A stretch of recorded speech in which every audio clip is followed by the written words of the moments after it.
Hey everyone, and welcome to today's Explainer. Today, we're diving into a massive, largely untapped economic frontier that is quite literally redefining global business strategies as we speak. For decades, corporations have fiercely battled it out over urban centers, completely overlooking the incredible potential sitting just outside city limits. So let's unpack the real dynamics of the rural Indian market and see exactly how the smartest brands out there are throwing out the traditional rulebook to capture it. Here's our roadmap for this explainer. First up, we'll look at the rural market opportunity. Second, we'll get inside the mind of the rural consumer. Third, we're covering the rural marketing boom. Fourth, we'll break down a totally unique marketing mix. And finally, we'll wrap up with emerging trends in the future. All right, let's kick things off with Section 1, the rural market opportunity. We're defining this massive frontier. If you happen to think the future of retail is purely in those bustling neon-lit metropolises, I really want you to consider this number. 640,000. That is the actual number of villages in India right now.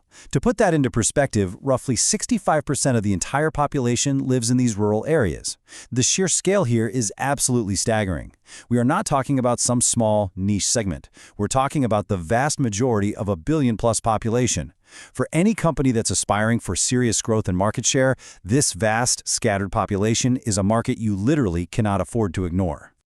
Now, you might be wondering, what exactly counts as a rural market? Well, strictly speaking, the census defines it by a few key metrics: a population density of less than 400 people per square kilometer, a heavy reliance on agriculture, specifically at least 75% of the male working population, and the lack of an official municipality. But, and this is crucial, fast-moving consumer goods companies, or FMCG brands, view this a bit more broadly. They often classify any place with a population of up to 2,000 as a rural market, which helps them capture that massive potential, sitting just slightly outside the standard urban definitions. Moving right along to Section 2, inside the rural consumer. It's time for a little myth-busting on the buyer psyche. Okay, it is a huge mistake to just assume that all rural consumers are exactly the same. We really have to bust the myth of this uniform, one-size-fits-all rural buyer. There are actually three highly distinct socioeconomic tiers here. At the top, you've got rich farmers. These folks have huge surplus incomes, large land holdings, and they live an almost urban-style luxurious lifestyle. In the middle, we have sizable landowners who require standard necessities on a steady, regular basis. And finally, you have daily laborers who are highly wage-dependent. They buy necessities frequently, but in very small quantities.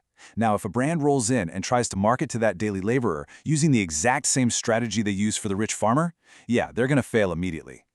But despite those big income differences, there are definitely some shared psychological traits we need to talk about.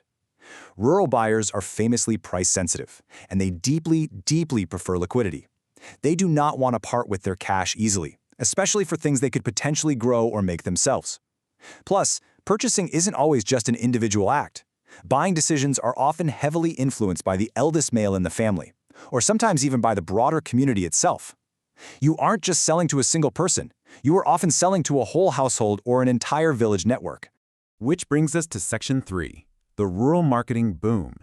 Let's look at the catalyst for all this change. So why is this specific market suddenly exploding with growth right now? Well, let's trace the historical evolution, because it didn't happen overnight.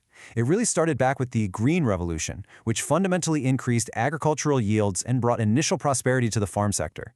But the real rocket fuel? That was added in the 1990s with the LPG policies. That's liberalization, privatization, and globalization. This totally opened up the Indian economy, completely changing the socioeconomic landscape of rural areas and skyrocketing their purchasing power. Add to that the massive surge in IT and infrastructure from the 2000s onwards, and boom, you have the perfect storm for a marketing revolution.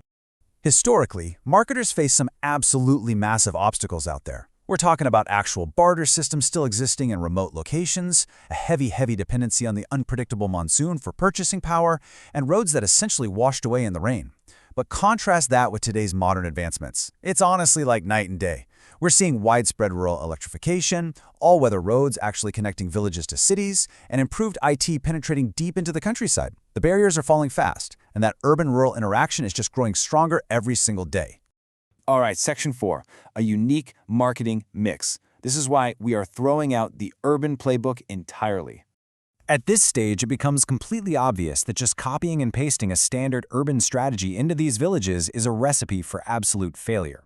We actually have to redefine what rural marketing even means. It's no longer just, selling tractors or seeds. It is a comprehensive, complex process. It's all about assessing highly region-specific demands, because remember, a consumer in rural Punjab is vastly different from one in Kerala, and then moving the right goods and services to them. The ultimate goal is a total win-win, satisfying their unique needs and enhancing their standard of living, all while hitting the organization's growth goals. And to do that, you've got to master the 4 A's framework, instead of those traditional 4 P's they teach in business school. First, you need acceptability, ensuring your product actually matches distinct regional cultures and tastes. Next, affordability is just paramount because these buyers are highly price sensitive. Get this, some organized retailers have even started accepting grain in place of cash just to ensure affordability. Isn't that wild? Then there is awareness, which means figuring out how to communicate effectively across literally countless different languages and local dialects. And finally, availability, solving the immense, giant puzzle of distributing small quantities of goods to incredibly remote, scattered locations. And that leads us to our final section, Section 5, Emerging Trends and the Future. Let's look at corporate India's big bet. So, theory is great, right? But execution is everything. When you're dealing with 640,000 scattered villages, complex language barriers, and a strict demand for high affordability, how are these major, sophisticated brands actually reaching these consumers today? Well, the answer lies in heavy investment and totally reimagined retail formats. Major corporate initiatives are completely changing the face of the rural market as we speak. Organized retailing is stepping up in a huge way. ITC's Ishupal is this legendary example that aims to eliminate wasteful middlemen and connect directly with the farmers. Godrej has launched Aadhaar, which are these large-format retail stores that actually train rural youth in channel sales, creating jobs and a customer base at the same time. Companies like DCM Shram and Tata Chemicals are building massive networks with Hariali Kisan Bazaars and Tata Kisan Saga. They aren't just selling to rural India, they are integrating into it. They're building supply chains from the ground up just to conquer that massive availability challenge. As we wrap up this explainer, I just want you to consider the sheer momentum we've uncovered today. With rising incomes, rapidly improving infrastructure, and the world's biggest corporations investing billions to master those 4 A's, the rural Indian market is definitely no longer some forgotten hinterland. It's the front line of modern business strategy. And it leaves us with a really fascinating thought to ponder. Given the intense, real-world problem-solving required to succeed here, will the next major global retail innovation come from a bustling metropolis or a remote village? Thank you so much for joining me today.